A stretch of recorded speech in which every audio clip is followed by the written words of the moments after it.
BA part second प्रायोगिक भूगोल में टॉपिक रखा है आरेखों के प्रकार। इसमें मैं doctor BL Jat, associate professor geography, government girls college Behror से ऑनलाइन प्रोग्राम के तहत आपके सामने ये प्रायोगिक भूगोल का टॉपिक प्रस्तुत कर रहा हूँ कि काइंड्स ऑफ डायग्राम्स, आरेखों के प्रकार।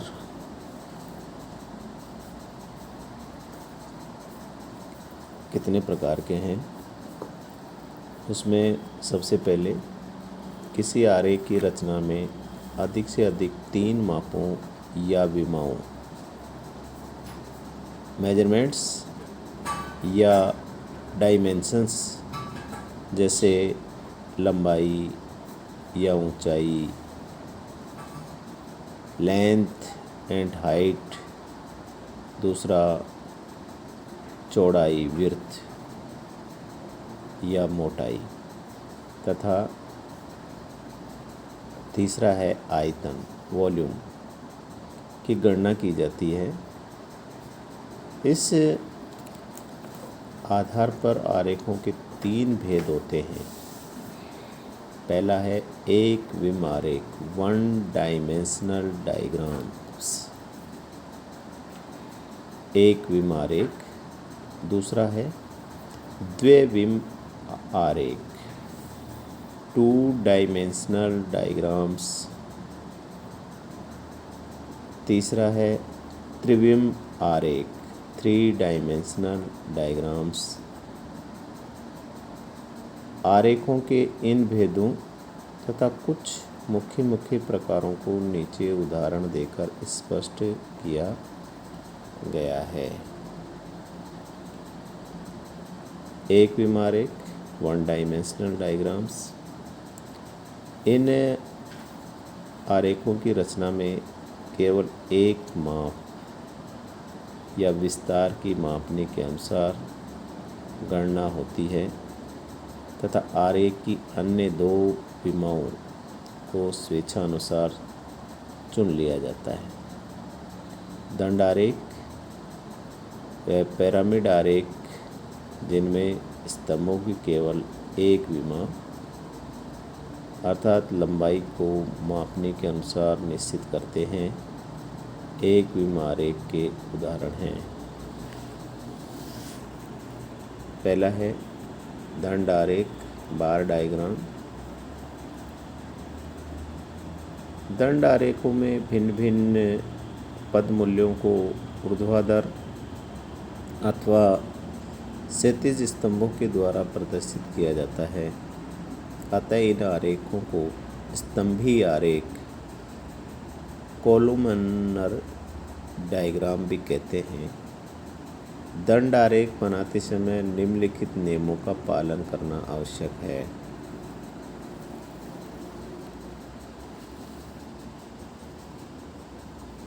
पहला है सभी स्तंभ या दंडों की मोटाई एक समान होनी चाहिए। दूसरा है दंडों की मोटाई निश्चित करने का कोई विशेष नियम नहीं है, फिर भी पद मूल्यों की संख्या व कागज़ के आकार को ध्यान में रखते हुए दंडों को इतना मोटा बनाना चाहिए कि आरेख देखने में आकर्षक प्रतीत हों। तीसरा है आरेख में सभी दंड समान दूरी के अंतर पर बनानी चाहिए तथा ये दूरी एक दंड की मोटाई से सदैव कुछ कम रखी जाती है। दंड आरेख 2 प्रकार के होते हैं। पहला है सरल दंड आरेख और दूसरा है मिश्रित दंड आरेख, जिनकी रचना विधि नीचे समझाई गई है। पहला है सरल दंड आरेख।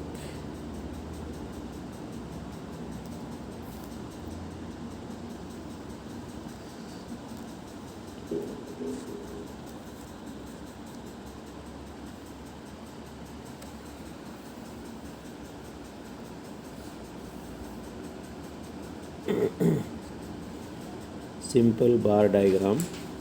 सरल दंड आरेख के द्वारा पदमाला को दिए गए मूल्यों में के किसी एक गुण को प्रदर्शित किया जाता है। यदि पदमाला के सभी मूल्यों एक ही समय में हो तो आरेख बनाने से पूर्व इन पद मूल्यों को आरोही असेंडिंग या अवरोही डिसेंडिंग ऑर्डर में व्यवस्थित कर लेना चाहिए, जिससे आरेख में दंडों की ऊंचाई एक ओर से दूसरी ओर को निरंतर बढ़ती या घटती जाए। ऐसा करने से पद मूल्यों की तुलना करने में सरलता हो जाती है।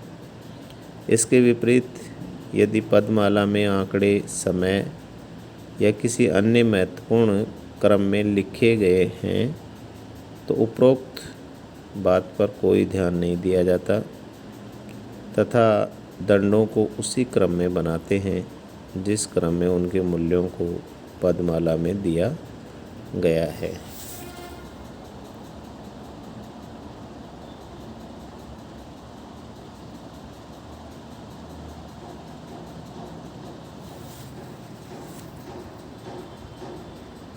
उदाहरण है,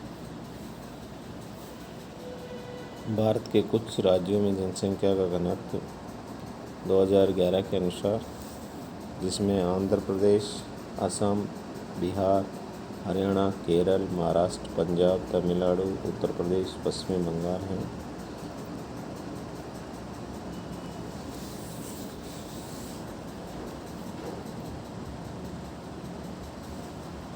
क्योंकि उपरोक्त सारणी में सभी पदमूल्य एक ही वर्ष के हैं, अतः आरेख बनाने से पूर्व इन पदमूल्यों को अवरोही क्रम में व्यवस्थित किया जा सकता है। इस क्रम में पदमूल्यों को निम्न प्रकार लिया जाएगा: बिहार 1102, पश्चिम बंगाल 1029, केरल 859, उत्तर प्रदेश 828, हरियाणा 573, तमिलनाडु 555, पंजाब 550, असम 397, महाराष्ट्र 365, आंध्र प्रदेश 308। अब पेंसिल से आरेख की आधार रेखा खींचिए तथा इसके बाएं सिरे पर लंब डालकर प्रति वर्ग किलोमीटर घनत्व की मापनी अंकित कीजिए, जैसे चित्र 1 में आपको बता रखा है। इसके पश्चात आधार रेखा पर भिन्न भिन्न राज्यों की घनत्व के बराबर ऊंचे दंडों को ऊपर लिखे गए क्रमानुसार खींचिए। सभी दंडों के मध्य एक समान दूरी होनी चाहिए। डायग्राम बनाते समय सभी दंडों के मध्य में एक समान अंतराल होना चाहिए। प्रत्येक दंड पर संबंधित राज्य का नाम लिखना है तथा आरेख पर शीर्षक लिखना है। एक इसमें सरल दंड आरेख में सिर्फ मापनी ऊर्ध्वाधर साइड में होती है, क्षैतिज क्रम में मापने का क्रम नहीं होता है। लेकिन यहाँ जो दंड स्थापित किए जाते हैं उनके मध्य में अंतराल बिल्कुल निश्चित होता है, इक्वल होता है, समान होता है। उसके अनुसार वो सभी प्रदेशों के दंड खींचे जाते हैं। लेकिन उनका जो मापक है वो वाई अक्ष पर ऊर्ध्वाधर लंबवत क्रम में रखा जाता है। उसके अनुसार उन दंडों की लंबाई सुनिश्चित हो जाती है। दूसरा उदाहरण है कि निम्नलिखित आंकड़ों के आधार पर एक सरल दंड आरेख बनाइए। इसमें वर्ष दे रखे हैं, भारत में लिंग अनुपात दे रखा है इंडिया में सेक्स रेशियो 1901 से लेकर के 2011 तक का, ये इसमें वर्ष बता रखे हैं कि 1901 से लेकर के 2011 तक।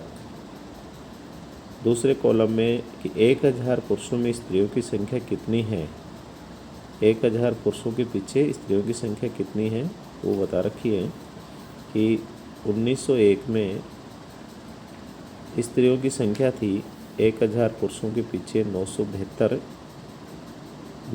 1911 के अंदर 964 हुई, 1921 में 955 हुई, 931 में 950, 1941 में 945, 1951 में 946, 1961 में 941, 1971 में 930, 1981 में 934, 1991 में 927, 2001 में 933 और 2011 में 940।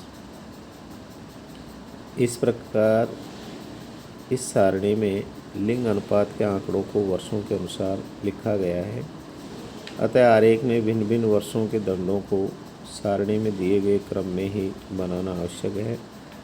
अब ऊपर बताई गई विधि के अनुसार भिन्न भिन्न वर्षों के लिंग अनुपातों के बराबर ऊंचे दंड खींचिए और इस जो नंबर 2 का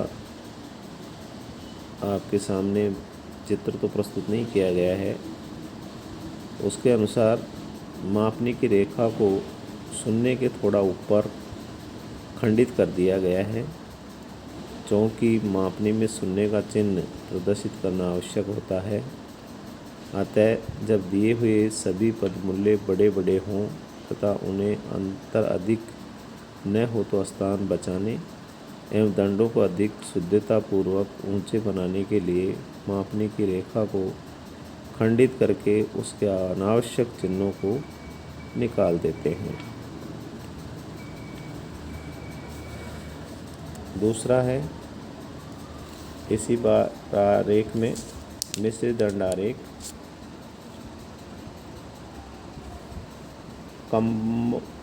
कंपाउंड बार डायग्राम मिश्रित दंड आरेखों के द्वारा आंकड़ों के कुल योग तथा उसके विभिन्न भागों को प्रदर्शित किया जाता है।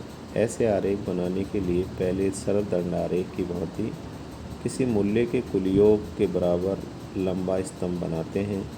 इसके पश्चात इस स्तंभ को उस मूल्य के दिए हुए उप विभागों के अनुपात में विभाजित करके प्रत्येक खंड में संकेत के अनुसार रंग या छाया भर देते हैं।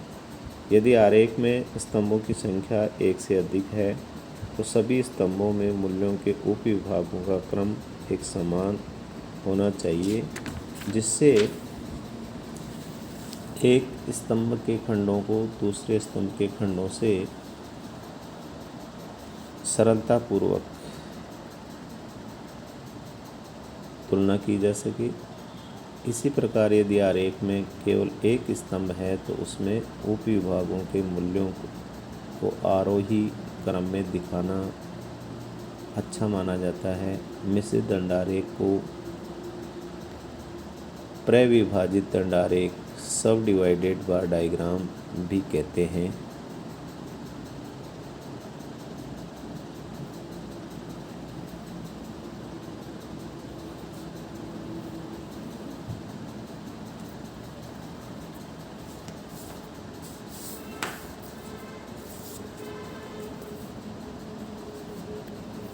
मैं ये प्रायोगिक भूगोल का जो सांख्यिकी में आंकड़ों का प्रदर्शन के लिए जो डायग्राम्स और ग्राफ्स की सहायता ली जाती है, उनका आंकड़ों का प्रदर्शन ग्राफ्स और डायग्राम्स के आरेख और आलेख के द्वारा किया जाता है।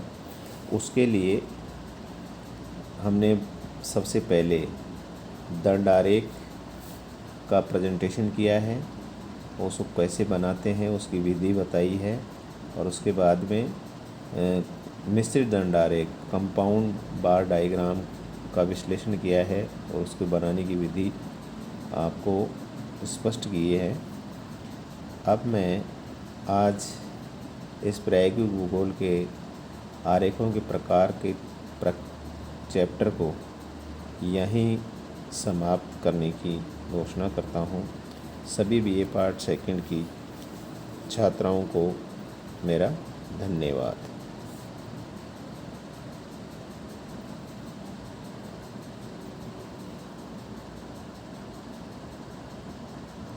इससे ना